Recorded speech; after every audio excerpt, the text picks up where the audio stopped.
राज्य के एक शांत से दिनों में राजकुमार और उसके घनिष्ठ मित्र, जो मंत्री का बेटा था, शिकार खेलने निकले।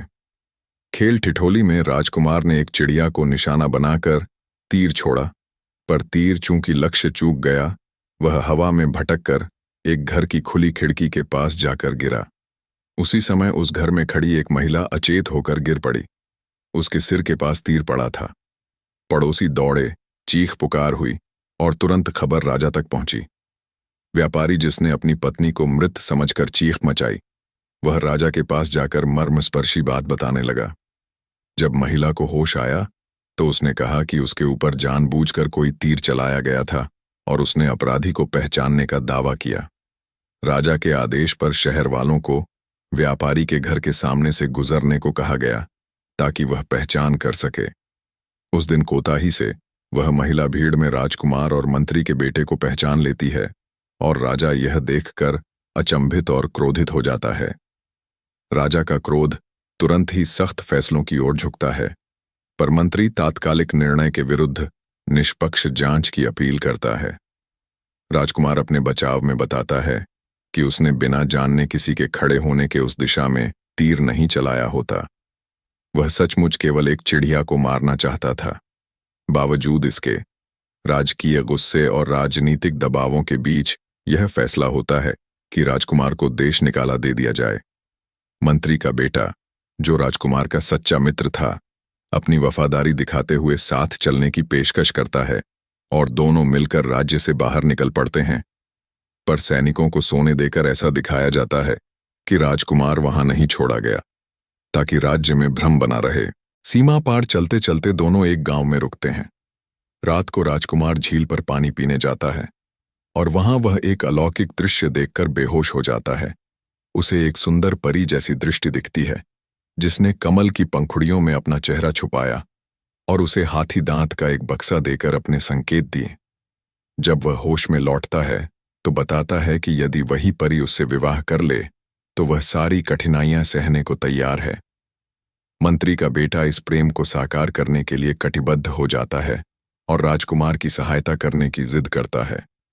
मार्ग में वे डाकुओं के कब्जे में भी फंसते हैं, किंतु चालाकी और धैर्य से मंत्री का बेटा उन परिस्थितियों का सामना करता है और एक बदसूरत दिखने वाली स्त्री की मदद से दोनों को भागने में सफलता मिलती है। वही स्त्री बाद में अपने होशियार जादू से घोड़ों और सामानों को पतला करके कठिन राहों से निकलने में मदद करती है। राजकुमार महल पहुंचकर उस सुंदर स्त्री से मिलता है जो गुलजार कहलाती है, और प्रेम फलता फूलता है। किंतु तभी महल में राजनीति और चालबाजियों की एक जाल बुन दिया जाता है। गुलजार को चोट पहुंची पाती है और उसका मोतीहार गायब हो जाता है। संरक्षण की भावना और सारा मामला राजकुमार पर आरोप बनकर टपकता है।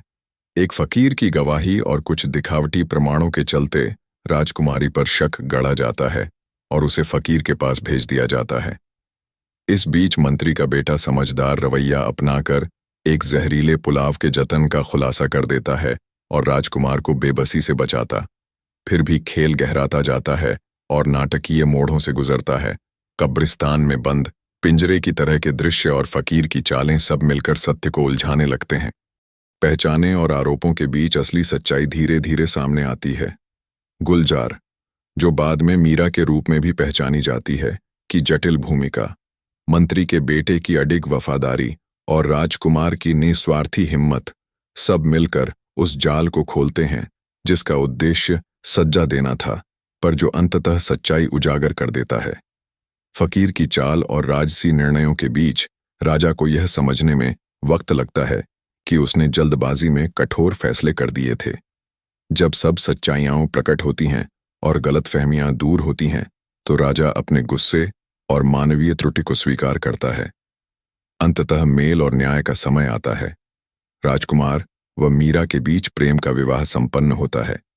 मंत्री का बेटा अपने साहस और बुद्धि के कारण सम्मानीय भागीदार बनता है और राजा उन फैसलों को सुधार कर सबको सम्मान और ढांचे में वापस लाता है। दोनों मित्र अपने अपने भाग्य के साथ घर लौटते हैं। राजकुमार नहीं केवल एक पति बनकर, बल्कि एक प्रतिष्ठित और प्रिय शासक बनकर भी लौटता है, और मंत्री का बेटा भी सुखी वैवाहिक जीवन पाता है। राज्य में फिर से शांति और सामंजस्य स्थापित होता है। और जिस तीर ने एक श्रृंखला शुरू की थी, वह शिक्षित कर गया कि जल्दबाजी में फैसले और अधूरी जानकारियां कितनी विनाशकारी हो सकती हैं, जबकि धैर्य, सच्चाई और मित्रता अंधेरी परिस्थितियों में भी रास्ता दिखा देती हैं।